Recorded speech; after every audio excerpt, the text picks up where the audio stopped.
Off the Record is a show from 88.1 WKNC in which DJs talk with artists about everything from their music to upcoming tours to former bandmates' birthdays. Make sure to follow WKNC on SoundCloud and Tumblr so you never miss a beat. Enjoy. All right. Thank you very much for calling in, Mia. My name is Laura here with WKNC. On air, it is DJ Beowvlf.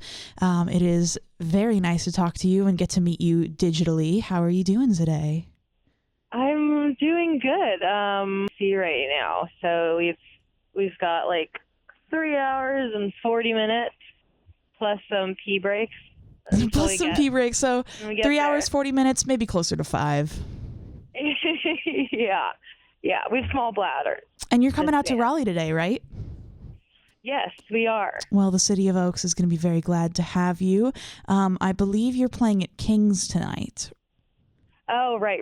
Yeah, I was just mouthing to my tour manager, where are we playing tonight? Oh, don't worry. I did my Googling before this. Okay, great.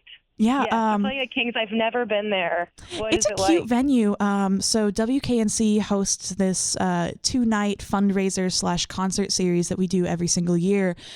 It's at King's. It's an interesting venue because it's well, the reason I brought up the the showcase is because just to show you how much we love that venue. It's split where the top level of the venue is like a bar / where people perform music, and the bottom level is like a nightclub. So you like walk in the front door and they say like, are you going to King's or Neptune's, which is up or down. I see. And if you're going up, you go up 2 flights of stairs and you're in the venue, and it's this broad open space where the stage is a lifted platform about maybe 3 or 4 feet above where the general admission standing audience is going to be. All the way in the back, you've got bartenders and general seating, and it's a pretty nice place. The acoustics are really well done because they have their own team of like mixing and mastering on hand and sound crew. Okay, awesome. That is what I like to hear. I definitely think it's going to be a space that you could make your own. It's going to be cool for sure. Okay, cool. I did some Googling and was checking out your Instagram profile. You seem to be a very eccentric person, which is a good thing for sure. We love creative energy over here at WKNC. How do you think that transfers over to your performance style? I don't think that. Well, I guess I don't think of myself as an eccentric person. Feel free to correct me. I think. Well, I don't know. I just think I'm pretty normal, but I think I'm expressive. So I think my performance is very expressive, and it's like I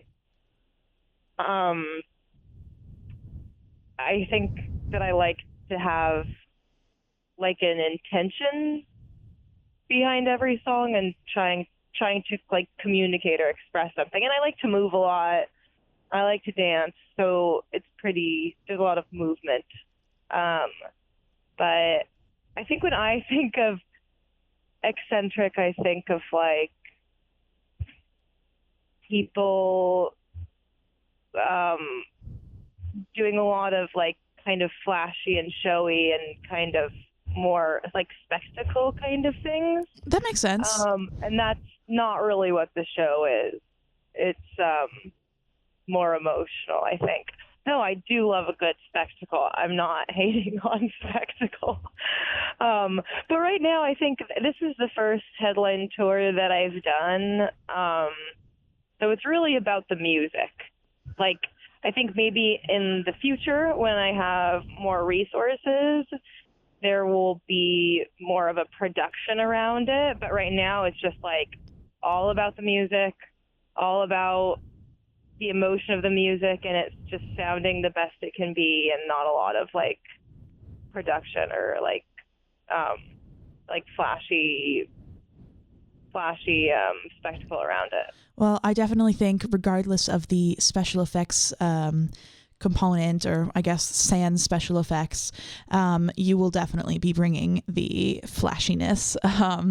I've looked up a bunch of live shows like on YouTube, and I checked out your Bandcamp. In fact, one person who supported Premonitions off of Bandcamp said that you are the album Premonitions was a truly beautiful and emotion-filled album. Mia's vocals are truly something to behold and a real treat to listen to.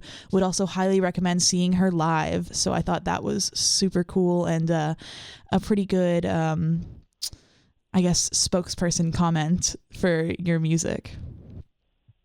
Yeah, that's very nice. Bandcamp, I feel like Bandcamp listeners are like true music fans. You know what I mean? For sure. Like, they're definitely supporters and, you know, people who are generous with their time and their money and like actually buying music, which is which is nice. I like that you said generous, because I know that a lot of artists on Bandcamp do like a pay as you will thing for their music, which is generous on the artist's perspective, but I know definitely listeners will contribute more than is expected at some points, which is very, very cool. Yeah, I feel like it's interesting. Yeah, it's just interesting. Like, even if you set a price, some people still want to pay more. Like, at shows, I sell our merch, and there's, you know, often people will just give me like $20 for a $10 item, or, you know, or like $40 for a $25 item, and just like keep the change. You know, just like wanting to support. And I think people understand that if the artist is selling her own merch, she's probably not making a ton of money. So I think, and people are just like, you know, nice. Right. And I'd always like to imagine that artists can make like a solid career out of music making, because it is such a fulfilling path to choose. But you know, that's not always the case, and it really sucks sometimes. But you're out there, you're touring, you're selling your own merch, you have a very extensive discography. I think you have like 6 or 7 uploads on Bandcamp. I have the screen pulled up in front of me, and I think that's pretty fantastic. In regards to... I apologize. You go first. I think it's difficult for everyone, but it's like, I think particularly on the road, it's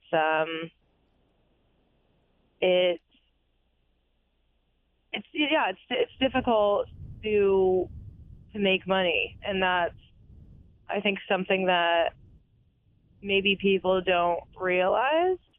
But I'm on this tour in particular kind of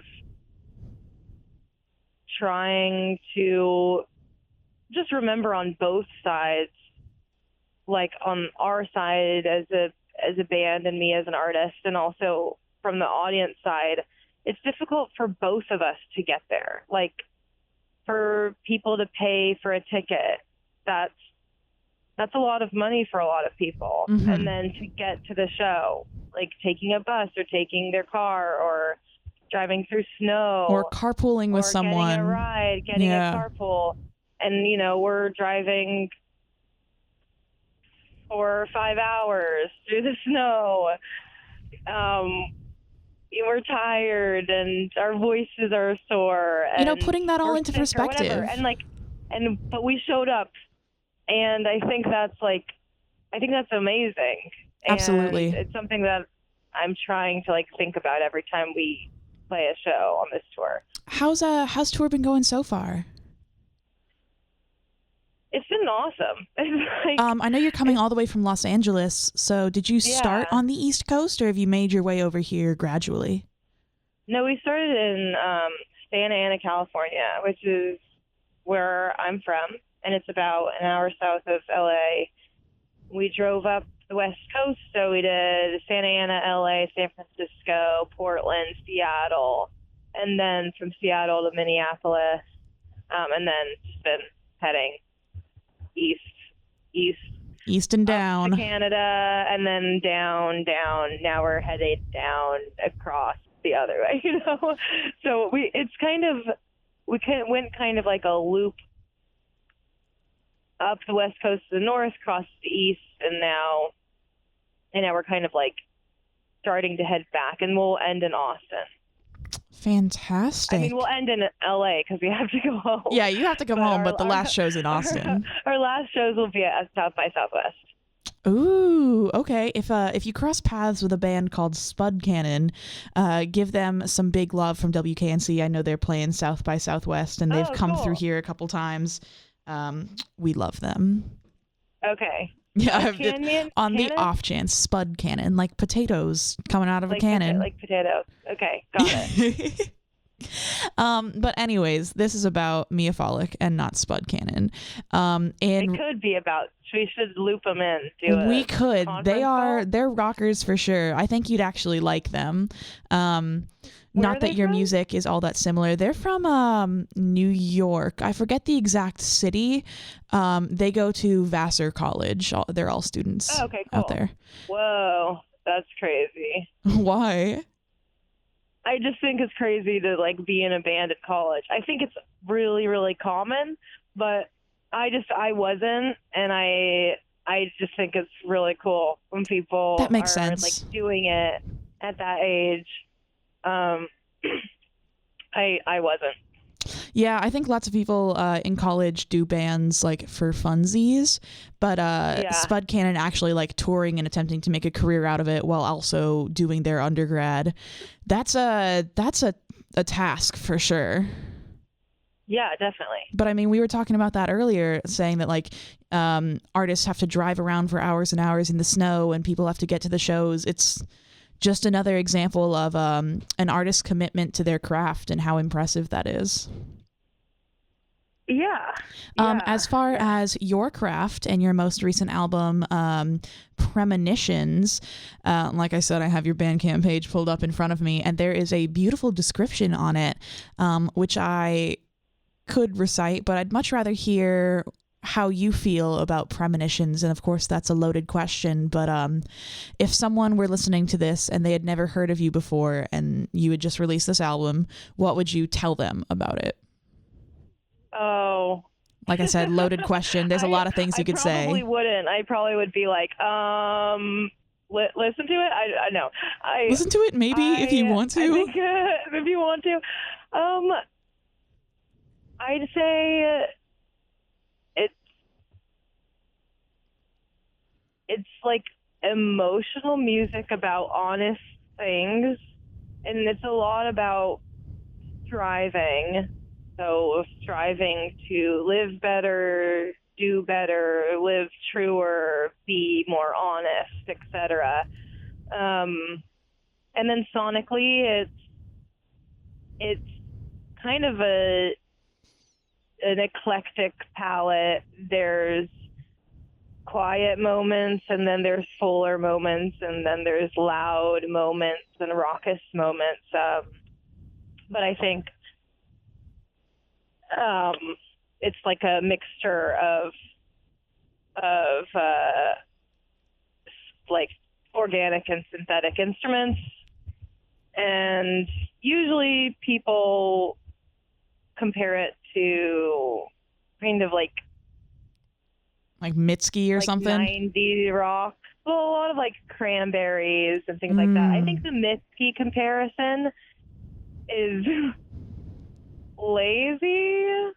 Valid for sure. I just because we both happen to be Asian American women who are singer-songwriters, but our music doesn't really sound similar at all. We have very different melodies. We have very different instrumentation. I think the similarity is that we're Asian American women making music that is honest. But I definitely think that opinion really hits that on the head of it being lazy. In fact, on your Bandcamp, Mitski is the first, like, if you like this, you'll like this, and then immediately after it's Japanese breakfast. Yeah, that's hilarious. That's hilarious. I don't think that's wrong, because I do think there's something like it's like when you go to, if you're like ordering food and you're like, do I want something healthy and nutritious, or do I want like an ice cream cone? I feel like Mitski and Japanese Breakfast and we're something healthy. We're like something that's like kind of nourishing and honest and like trying to do something. But our music doesn't sound alike at all to me. But I think what it's doing is similar. So I don't think it's wrong to say, like, if you like Mitski, you may like Miya Folick. But I think when I'm describing my music, I wouldn't use her as a sonic reference. Who would you use as a sonic reference? You name dropped the Cranberries, but let's get some other out there.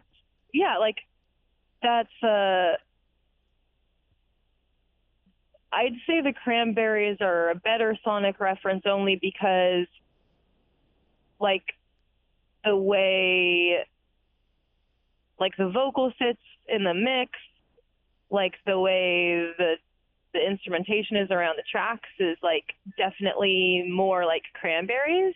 And I'd say Mitski is more angular. Like, the way she uses guitar lines, the way she uses drums is a little bit more like things jut out, and my music isn't really like that. I like the use of vocabulary that you have in describing your album and the use of angular in regards to Mitski. That's definitely something for me to roll around in my brain and ponder the next time I'm listening to Be the Cowboy. That's for real going to stick with me. I'm going to have to think about that.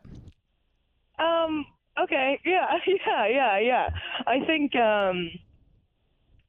think there's, like, anyway, I don't know where I was gonna go. I'm aborting that. That is A-okay. Well, going back to premonitions instead of comparisons to other artists, do you have a favorite track that you made?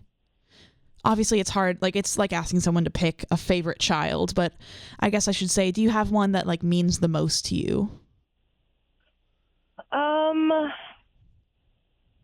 I mean, I'd say,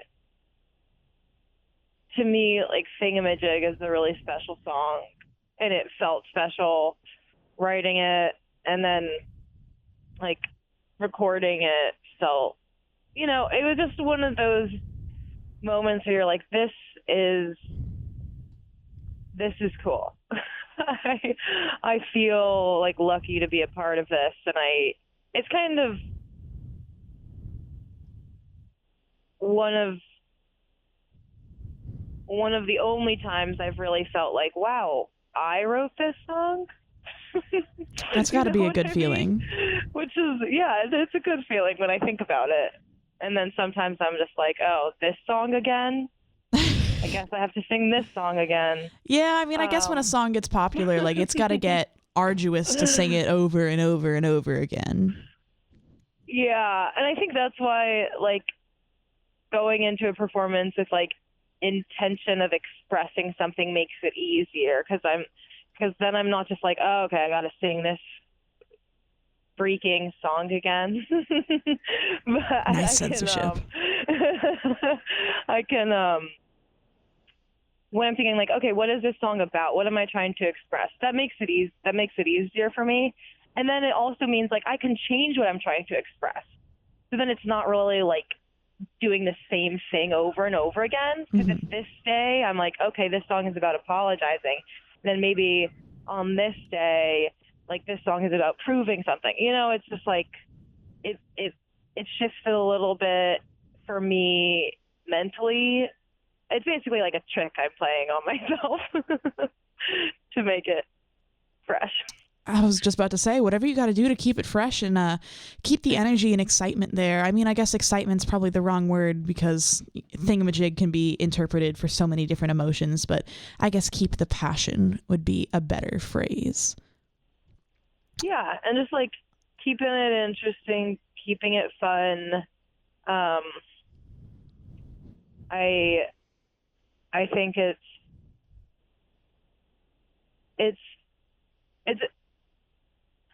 I think it's funny because people focus on that for musicians all the time, but it's like everybody has to do that. Like, everybody who has a job goes to their job and does a similar or the same thing every day. The routine can become mundane at times, and it's like cogs grinding down. Yeah, and like everyone does it. Everyone, not just musicians. Like, and I think finding a meaning in what you do helps everybody. Well, as far as finding a meaning in what you do, I'm looking at your entire discography right now.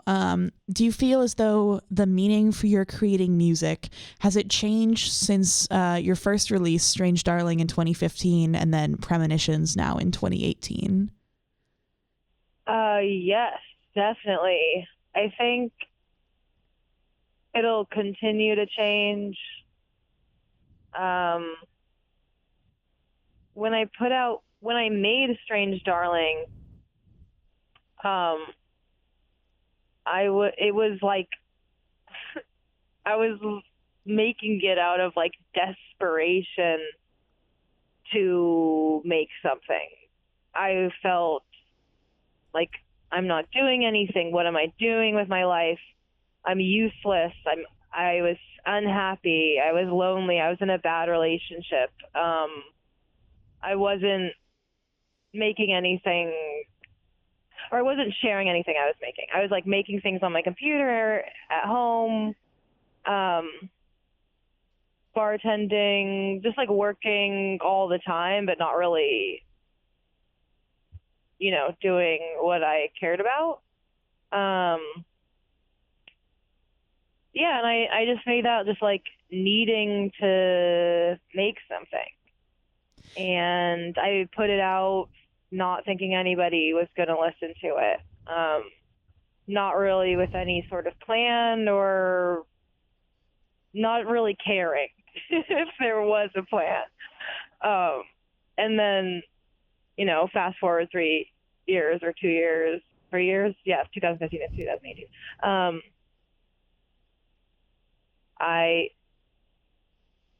You released a full-length album.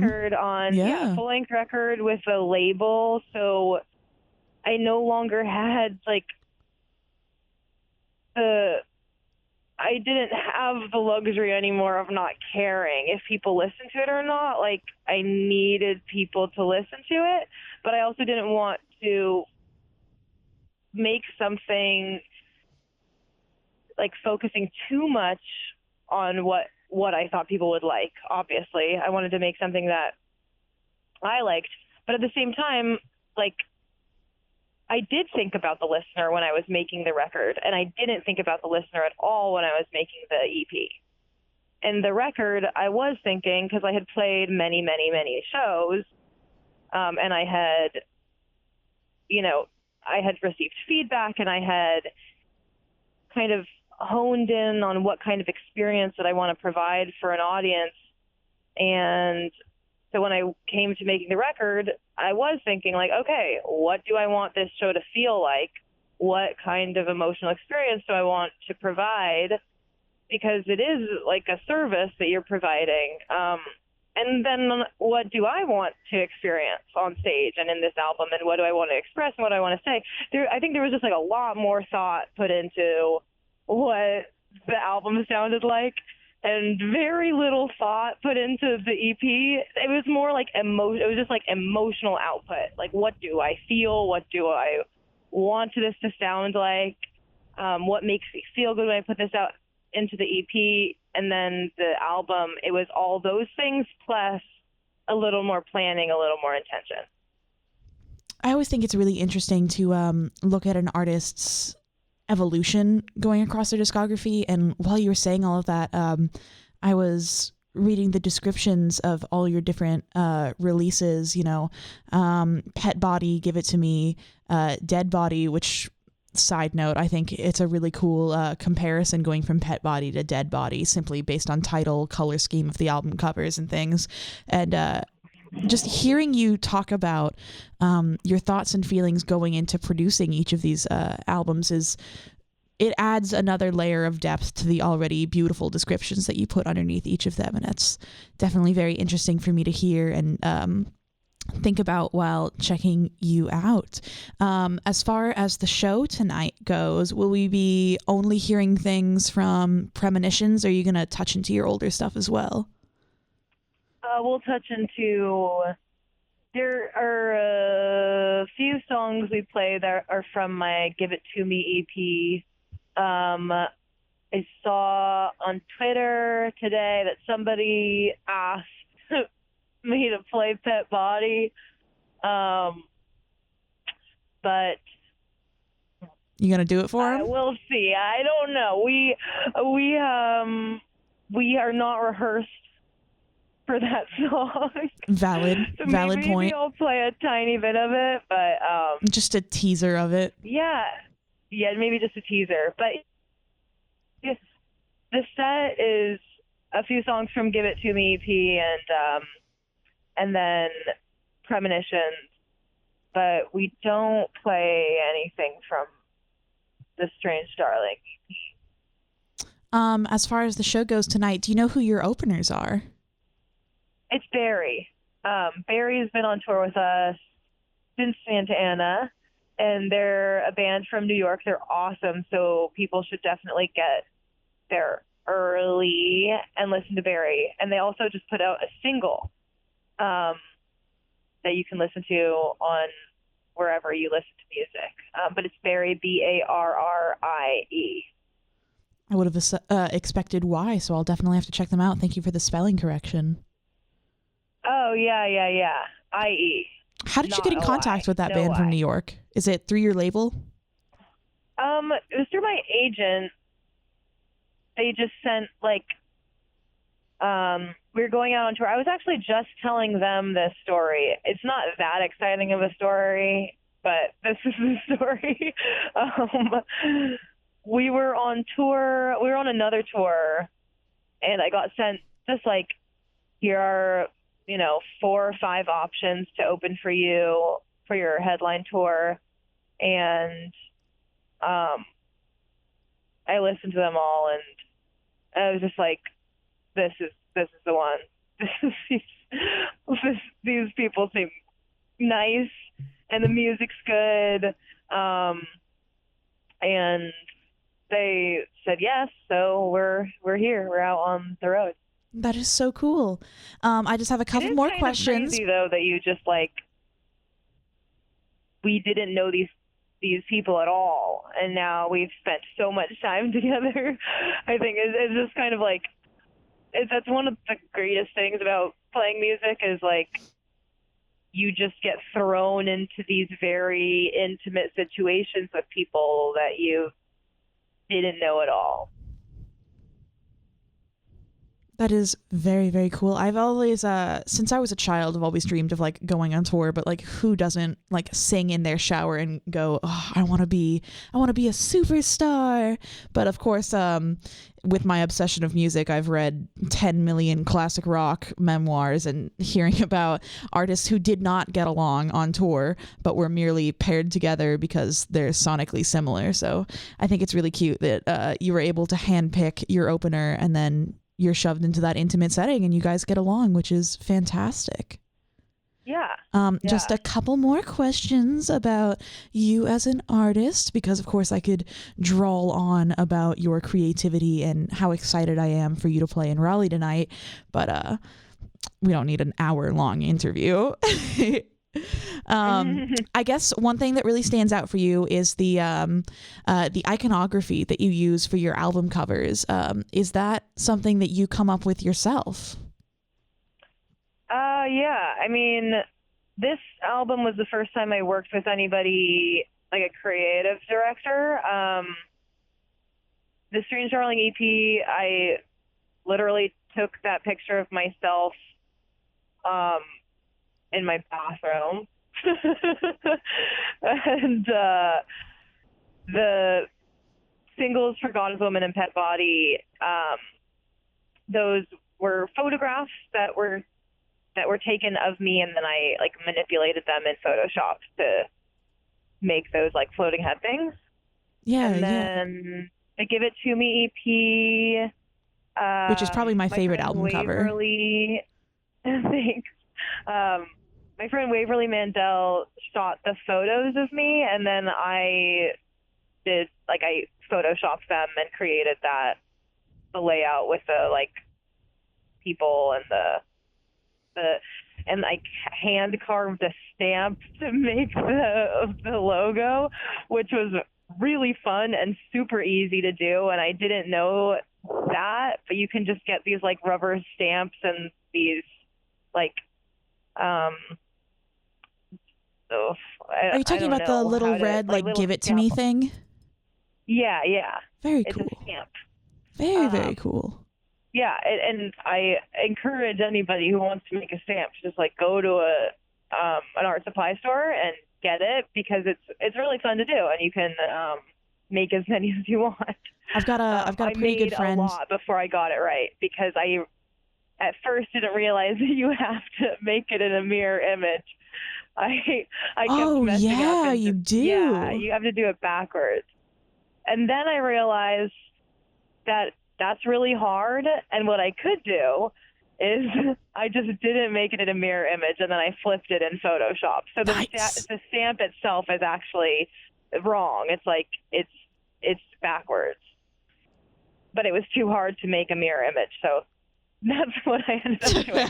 But anyway, and then the Premonitions cover, I worked with a woman named Molly Hawkins, and the idea came about pretty quickly. I've been thinking about it for a really long time, and I was just like, I don't know. I just had this idea of like, I wanted it to be an up-close photo of me with a specific look in my eyes, but that's like very difficult to explain to a label. What would you call that look like, in your eyes? Can I just like, I don't even know. But just like, people kept asking me like, what, like, are we going to go about doing this cover? And I was like, I don't know. We just need to do a shoot, and I want this look in my eyes. I don't know. But I also was trying to figure out how to. There were like certain elements that I wanted to express, just like this look in my eyes of like kind of looking toward the future, but also like knowing something. Like you look at the picture and you're like, that girl knows something, mm-hmm. you know? And then I also wanted like a sense of community and a sense of family. And we were trying to figure out how to incorporate that, and having it just be a photo of me felt too lonely and too like singular and didn't really place me in any sort of context. And so I honestly don't even remember who thought of it, but we were just like, let's do a portrait of you and your parents, or me and my parents, and that was what we just ran with that. So, and how'd your parents feel about doing this photo shoot? I mean, your mom looks really happy. She's smiling in the picture. Yeah, I know. It's such a cute picture of her. I think my parents, I think, are very excited about being on the cover, but they haven't really ever expressed that to me. I think when I brought up the idea to them, they were just like, why? Why do you want us to do this? Why do you want us to do this? But they're super supportive. And so they're basically like, we'll do anything, you know, if you want it, we'll do whatever you want. I mean, I'm sure there were boundaries if I wouldn't have like crossed those boundaries, but I do think that they are like proud of it and are happy that they're on it. But please tell me that they have like a framed picture of that to express that. I think that would be a really cute like family picture. I should do that for them, shouldn't I? Oh yeah, they can like hang it up. Like a nice print and put it in a frame and stuff. Or put it on the fridge. Don't even get a nice frame. Like if they're humble about it, no need to display. Just put it on the fridge. They have nothing on their fridge. I've never thought about that. Nothing? Like not even like they don't have anything. Not even a single magnet. I always like. I think they have a fridge that you can't. that you can't put magnets on or something. That's not even a fridge then. I don't know. Or Well, maybe what is a fridge if you can't decorate it? But then they moved. I think when I was like 22, they moved, and they like, I think they decided they like no longer wanted like a child friendly household or something. Yeah, you can like, de-child proof it.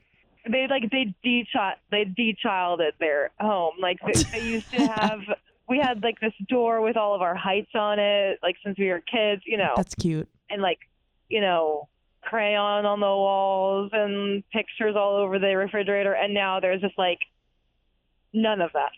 Crayon on the walls. So they really encourage your creative outlet like from the beginning. Well, they didn't encourage it. It just happened. I got in trouble for that. Yeah, I got in trouble constantly for like things like that. Just like, I think I got into like a collaging phase. And so there's this like a certain table in that house that's just like covered in scratch marks from X-Acto knives. Because it's got character. It was just like,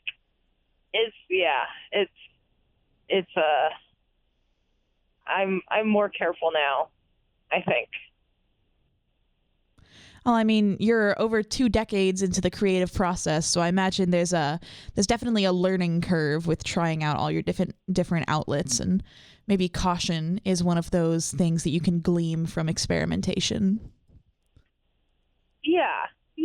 And like, I think cleaning up after yourself is like part of the process.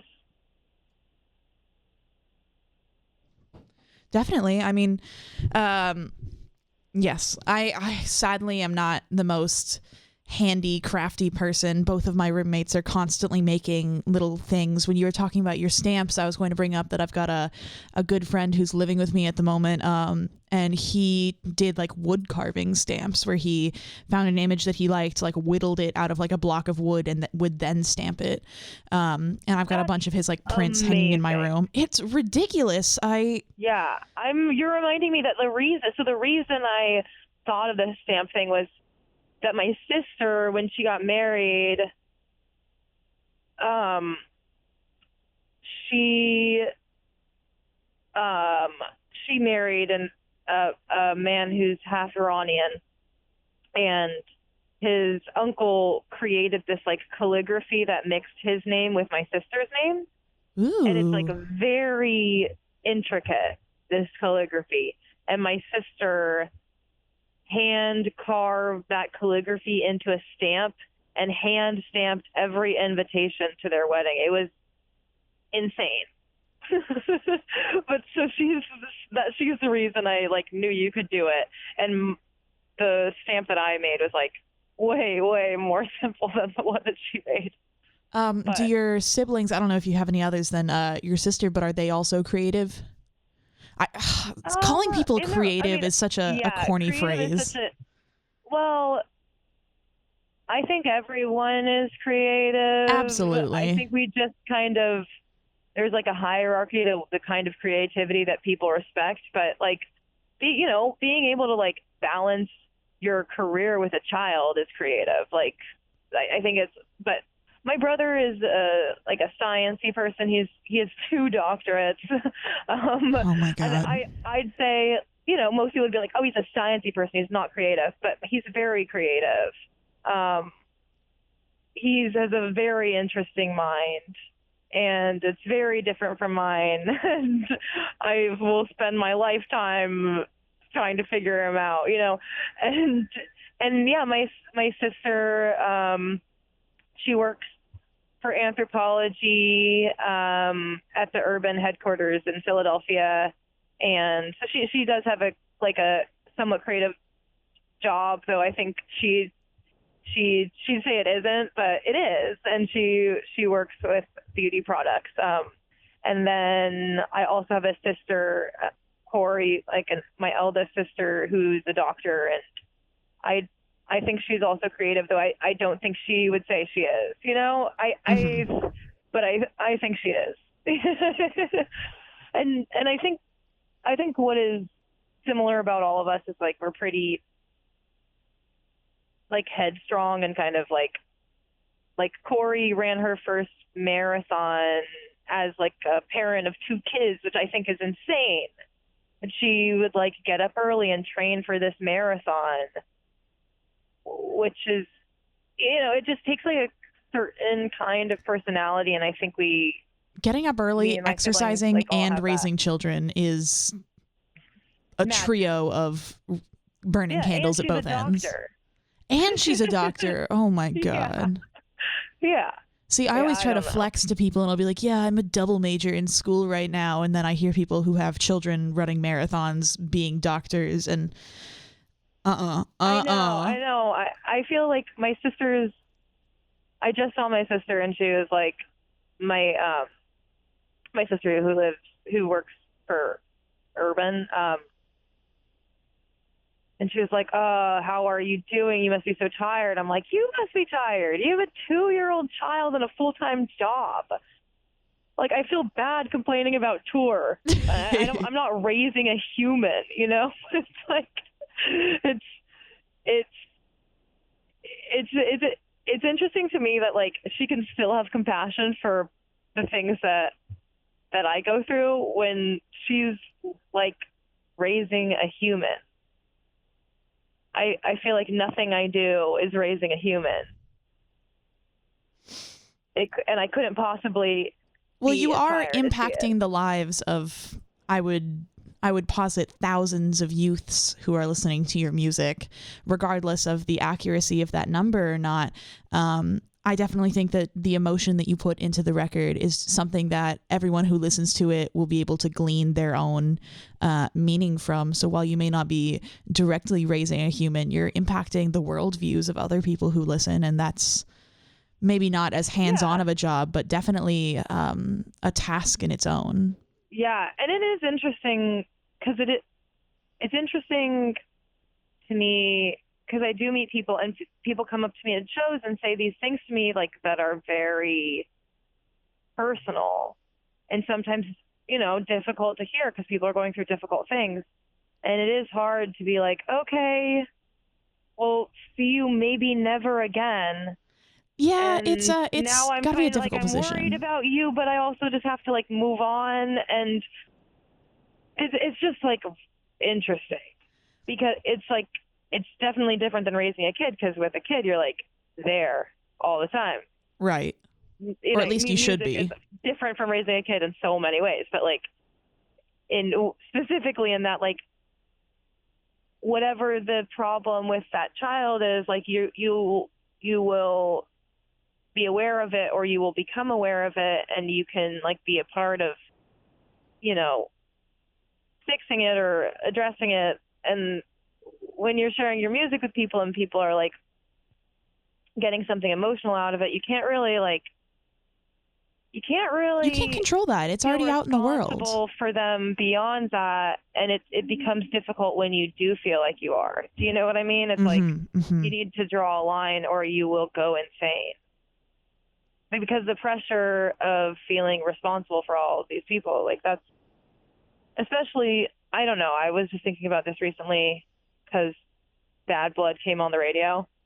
I'm just like, it's just interesting how... Is that song really Taylor still in the top Swift, 40? I don't know. It came on. I put the radio on when I was in New Jersey, and it came on. Oh, well. I don't know what radio station I was listening to. Just interesting how, like, Taylor Swift attempted to, or at least there was the appearance of attempting to have, like, personal relationships with fans, but it's kind of impossible because it's like too much. There's too many people for her. I was just thinking like, oh God, I wonder what it's like to be Taylor Swift. That must be an insane. That it's just like, how do you operate? I don't know.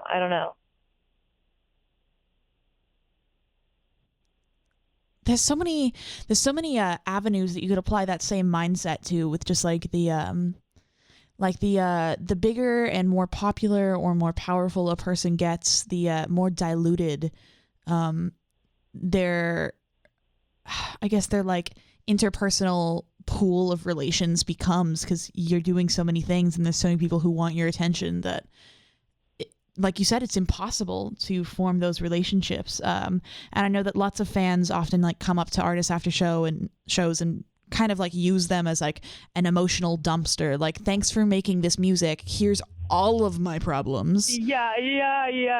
It's and I don't think that's a bad thing. No, it's an expression of emotion as well.